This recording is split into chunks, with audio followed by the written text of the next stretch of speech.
Racially Ambiguous and a Binary System, a presentation exploring the challenges and the victories of mixed-race children growing up in a system where they say you have to be one or the other. Research conducted by me, Davis Louise Panwan.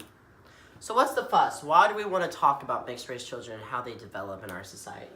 Well, first things first is that we are a growing population. From 2000 to 2010, we had an almost 50% increase in population from 6.8 million to 9 million according to the US Census, which is a pretty big expanse and height and increase, that's the word, in our population. We are still struggling, according to Brunsma and Delgado in a study in 2009, to figure out an inclusive multiracial theory that encapsulates everyone's experience and one that can be as broad-stroked as possible in order to be inclusive and different multiracial people, because there isn't just black and white, there's black, white, and Latino, or Pacific Islander and Latino. So many different variants of what the word mixed race actually means. And then, of course, since the ruling of Loving versus Virginia in 1967, which was the landmark Supreme Court case that allowed interracial marriage to become legal, of course, since that happened in the United States, we have a lot more people now being married between races. And then also with the advancements in technology, people are able to travel a lot more and thus are interacting with a lot of different people groups, creating a larger mixed race community.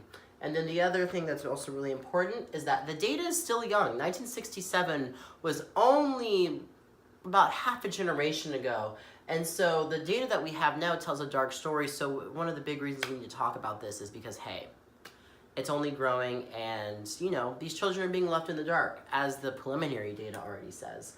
And then, of course, people who identify as black and white come from racially polarized communities because of the attitude and the culture of America towards black or white individuals.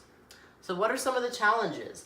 All of these challenges basically boil down to the idea that students have to choose between being one race or the other. They're facing discrimination within their own safe communities, such as families, and then the lack of information and the lack of representation for mixed race children in the media and then just culture in general hurts them in terms of having struggles finding a sense of autonomy. And then people who are mixed race are also having to choose between automatically have to choose which group they identify with, but then once they choose, they're still told that they are not enough in that sense. And then discrimination faced from monoracial individuals. So basically, what is the general community inflicting upon these mixed race children while they're trying to form their identities?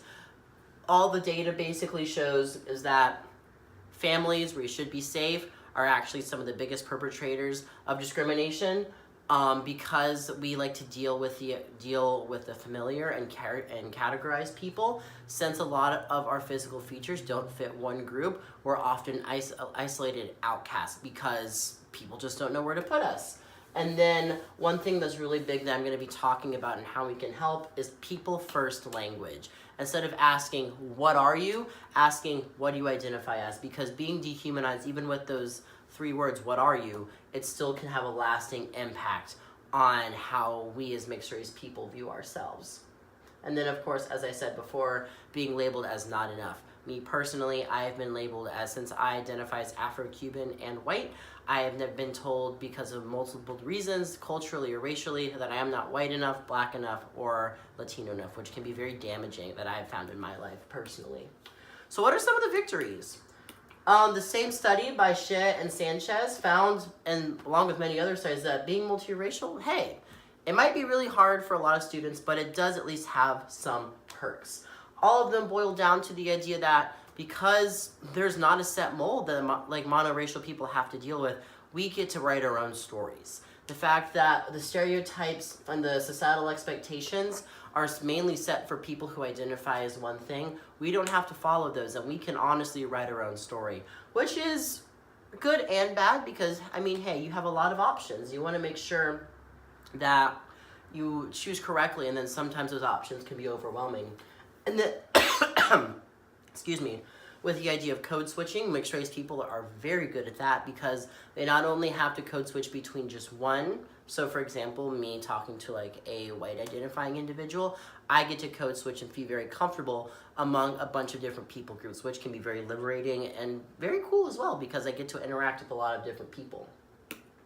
So lastly, how can we help? Excuse me. All of these basically boil down to the idea that we need to talk with our kids. We need to talk with them and help them gain their identity because they're not getting it anywhere else. Our students, we need to tell them that even you identify as many different things and each of those is valid. You do not have to have all the characteristics that society expects you to have. We also need to talk with our children who are biracial and help them to embrace their multifaceted identities. I mean, with the idea of intersectionality, it's not just one identity, it's multiple identities working together in a lot of different spaces. And then because the United States is fixed on a binary, we as parents and we as educators need to break that down and make sure and tell children that, yes, you're told you have to be one or the other, but in reality, that's not the case because no one is exactly one or the other. And then, of course, expose children to diversity and help them cultivate their own identity. So with the idea of, for example, the movie Love, Simon,